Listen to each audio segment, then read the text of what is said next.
Most creators think getting a brand deal is about getting lucky or being discovered. In order for that to happen, you need to be a big channel with tens of thousands of subscribers. Well, I'm here to tell you that it's not. All you need is to build a professional strategy. In this video, I'm going to give you the complete step-by-step playbook on how to score your first brand deal. We're skipping the fluff and getting straight into the action. How to find the right brands, how to get into the radar of the right people, how to craft the perfect pitch that gets a yes, and how to confidently name your price. My name is Jem. I'm a YouTube talent manager, producer, and entrepreneur with 20 years of business experience. Over the years, I've managed 25 major YouTubers and worked with hundreds of brands, which gave me a deep understanding of how the creator business really works.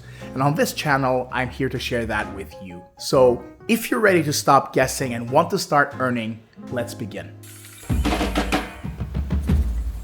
Before we talk about how to pitch brands or who to contact, we need to start with the first and most important question. Are you actually ready for a brand deal yet? And let's be clear here. The most critical metric is not your subscriber count. I want you to burn that idea out of your head.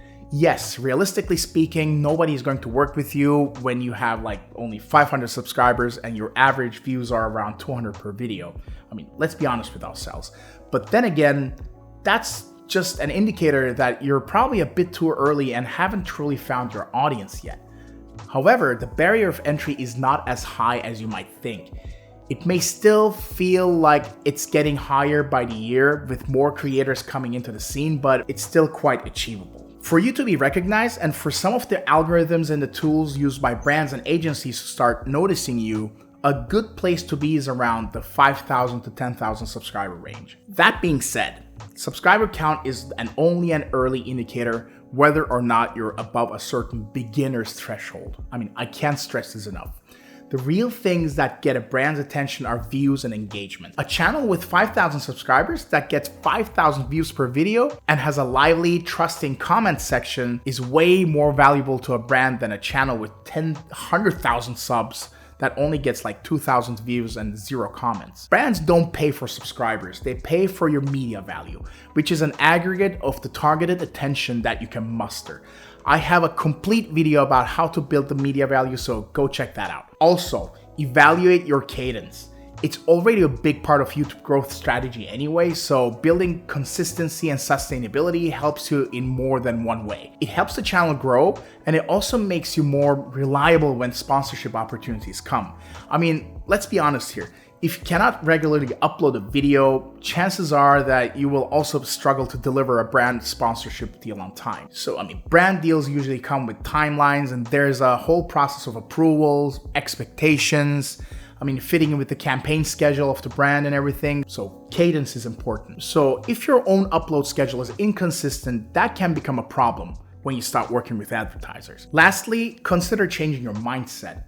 This is more or less a confidence issue. You are a business, you are not a beggar. So if you approach brands and agencies with a hat in your hand asking for handouts, you'll destroy any value that you might have right out of the gate.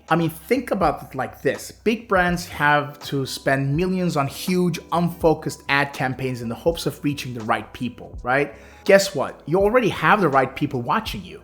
Your channel is a direct line to a specific audience, and that is your superpower. The entire influencer marketing industry, which is projected to be worth over $34 billion in 2026, is built on this exact principle. The second step is to study the market. Before you start reaching out to brands, understand the market context and the market metrics first. Do some research, right?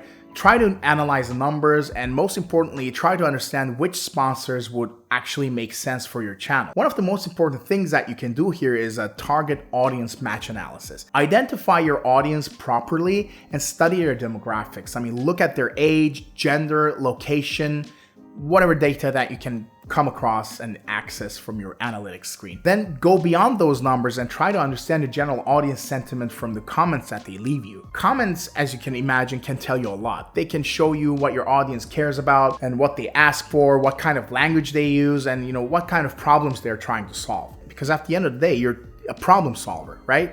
In a camera, you're a problem solver that's in front of a camera. You should also look at other channels in your niche and try to do the same analysis there. Look at their audience, look at their comments, and look at the kind of brands that they're already that are already appearing in that space, or they have already, mentioned and made a shout out to. Then put yourself in the brand's shoes and evaluate whether a certain product aligns well with that audience. And after that, we are going to start listing the brands. For this, we are going to use a tiered approach. Think of it in 3 levels. Tier 1, direct brands. These are the obvious ones, right? These are the brands whose products fit naturally into your content. You're probably even mentioned them for free already. For example, if you're a golfing channel, let's say, you should identify the golfing brands. Golf clubs, golf balls, golf apparel. You get the idea, right? These are the endemic species of your jungle. Tier 2 are the adjacent brands. These brands don't sell the main product in your niche, but they serve the same person. For the same golf channel example, this could be, sunscreen, sports drinks, or even a golfing cart that's popular among golfers. There might be more competition to work with these brands, but the audience is just as relevant. And Tier 3 are the expanded brands. These brands target the same demographic, but for a totally different reason. For our premium golf channel example, this could be, luxury watches, financial planning services, high-end grooming products, car brands, you name it, right? This takes a deeper understanding of your audience's lifestyle, but it can lead to some seriously lucrative deals. The point is to make a list based on their tier of relation to your niche. Some brands will be direct niche fits. Some will be audience fits, and some will be wider lifestyle or interest fits. Organize them in a way that your outreach becomes more focused. And as a final stage of your market analysis, you should list the agencies. These are the PR agencies, the marketing agencies, influencer marketing agencies especially, and the talent agencies. Agencies usually have their own tools to discover creators, but they are always on the lookout for increasing their inventory. They are usually really happy to receive an email from a creator because it gives them another potential option for future campaigns that they can pitch to their clients. Some agencies are more inclined towards a certain audience, product category, or brand group. So group them and create a priority list, right? For example, if you look at an agency's roster and see that they are usually active more or less in the makeup and beauty industry, but your channel is not in that niche, you can put them on a lower priority list. But if an agency already works with creators or brands in your category, just put them higher, obviously. The third step is to develop your strategy. You need to understand that there are 2 main pathways of getting brand deals: inbound and outbound. Inbound is when brands, agencies, or discovery tools find you. And outbound is when you identify target brands, build a pitch, and reach out to them yourself. Both pathways matter, but they work differently. Inbound is more passive, while outbound is more active and controlled. But it doesn't mean that inbound is just sit back and relax and do nothing, right? You have to put work for inbound to happen. Before we dive into developing strategy, I would like to quickly remind you that if you enjoy this kind of content, more of them are lined up, so make sure to like this video and subscribe to my channel. Inbound is usually considered the more passive pathway because it is more or less you sitting there and waiting to be discovered by brands or agencies. This can happen in different ways. Brand scouts, agency scouts, AI-powered discovery tools finding you or your channel through search, platform tools, organic mentions, anything goes. There are a few things that can trigger an inbound opportunity though. The first is consistently hitting a certain views per video threshold. Of course, it's easier said than done, but there are tons of material on YouTube growth out there, and I'll be talking about YouTube growth on this channel soon too, so keep getting inspired, keep producing content, keep optimizing your creation workflow, and you'll eventually get there. But I understand, it's easier said than done. The second is tagging brands organically in your content so they discover you. It especially will work with the tier 1 and tier 2 brands that we have just talked about in the previous section, because most of the time they will already organically match your content.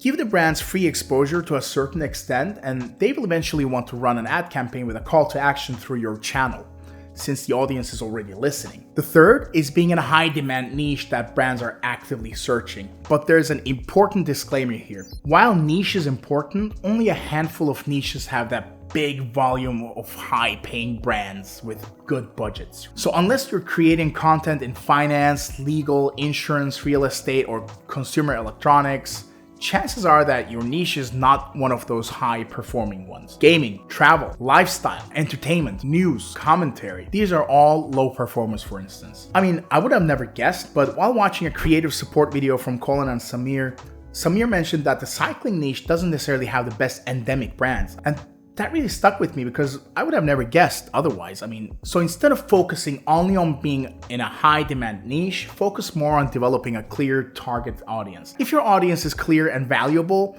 you can diversify the types of brand offers you may receive. The end goal here is to trigger the system. As I mentioned before, inbound starts kicking somewhere around 5,000 to 10,000 subscriber range. But then again, subscriber count is misleading. I mean, the real trigger is consistent views per video. Typically, if you can get 5,000 or more views per video within 30 days, that is a stronger sign that you may start becoming interesting to brands and agencies. Lastly, I want to mention something fairly new, which I'm sure will gain traction in the following months. It's the Google's Creator Partnerships Hub, formerly named Brand Connect. It's basically a hub where brands, through the Google Ads panel that I always use, search for YouTube channels that may be the best fit for them and contact the creator directly to negotiate a deal. As of the making of this video, Google is still not charging any commission for deals negotiated through this platform, and any earnings that you get goes directly to the creator, so it's really worth checking out. And no, this was not a sponsored segment, I promise. So we just talked about the inbound pathway. Now it's time for the second pathway, which is outbound. Outbound is when you identify the target brands, build a pitch, and reach out cold or warm. Sometimes reaching out is specifically about getting sponsored immediately for an existing idea, but sometimes it is simply about getting on a list or getting on the radar of scouts, recruiters, agencies, and brand people in general. So the most important thing here is to first create a professional media kit. This will be the backbone of your outbound strategy. It's basically your pitch deck. Your media kit should include your channel name and subscriber count as your initial hook. I mean, this is your foot in the door. It works like a credential and helps you filter out from the noise. I mean, as I mentioned before billions of times, it's not about exactly how many subscribers you have, but again, as an indication that you've reached critical mass and and the rest of the media kit was worth looking at. I mean, a good way of thinking about this is how creators are grouped based on subscriber count, right? Between 1K and 10K, you're considered nano, 10K to 50K is micro, 50K to 500K is mid, and 500K to a million is macro, and beyond that is mega. Like 1 million plus is mega. I don't even know where Mr. Beast fits in this. I mean, if the subscriber count was all that important, the tier gaps would not be so wide. I mean, so again, your subscriber count only places you in one of these categories, and that's it. Your average views per video, on the other hand, are much more important. This should be written as the first and biggest metric anywhere in your media kit, like big writing. It should stand out so much because it is much closer to what brands are actually buying. You should also include your 12-month growth trend. That's a tongue twister, 12-month growth trend. This helps prove long-lasting exposure. I mean, long-term user retention and authority. Engagement rate is also very important. I mean, likes and comments as a percentage of views can show that your views are organic and that your audience is ready to commit. Include audience demographics as well. Age, gender, location. I mean, you have no idea how much people can deduce from that information alone. Premium audiences can command 3 to 5 times more return of ad spend, so that's really important. You should also include content sample thumbnails showing your visual style. This helps brands to quickly understand what your content looks like and how their product might fit into it. If you have previous brand touches, include 2 or 3 of them in the media kit. These can be organic, non-commercial brand touches. I mean, since this is probably your first brand deal anyway, you may not have formal sponsorship examples to show yet, but you can still show moments where brands and products are naturally appearing in your content, just to show that they're a natural fit. Then of course include their contact information because they're not going to contact you through telepathy. And of course the preferred deal structure. The preferred deal structure is a topic of a whole other video. I mean, how deals work, how to price sponsorships, but you can still give a basic indication. As a bonus, if you have the chance, prepare a demo integration segment. This can even be AI assisted because AI is a great, mock-up tool. This point is to help the brands visualize the integration itself. The easier they understand the idea, the easier it is for them to convince themselves or their superiors. You do not need to do this every time, but it can be really useful when you are reaching out for a specific key integration, like the idea is ready and everything is ready and just you're looking out for sponsors. To reach out, of course, you first need to find the right contact. LinkedIn is very useful here. Search for titles like influencer marketing manager or brand partnerships in the brands that you want to connect with. The brand's YouTube channel might also have a business email in the about section. The same can be true for their other social media accounts. PR agencies, talent agencies, and influencer marketing agencies usually use tools to identify the names they will pitch in their own influencer marketing strategy planning. But reaching out and getting on their radar is still a good idea because it can spark interest and get you listed. They are usually more open to increasing their inventory than brand representatives are. I mean, trust me on this. When you start reaching out, first reach out to warm brands. These are usually the tier 1, direct, or endemic brands that we have just talked about. The studio is hot. I'm sweating. Jeez. The highest converting first pitch is usually to brands you already use and have mentioned organically. If you tag the product in a video, this is also a warm lead. I mean, if you reference the tool in your content, email them with the proof. They have already received free exposure and now you are trying to formalize that. Your first pitch can also be a smaller test deal. Offering a reduced rate or a performance-based deal for the first collaboration can reduce the brand's risk of getting your foot in the door. But by this, I do not mean underselling yourself or doing the work for free. That may stick as your baseline for future deals. Do not undersell yourself. Instead, adjust the exposure to make the deal smaller. You know what I mean? For example, instead of a full integration or reading an ad copy, you can suggest a banner ad first or a product placement with no shout out.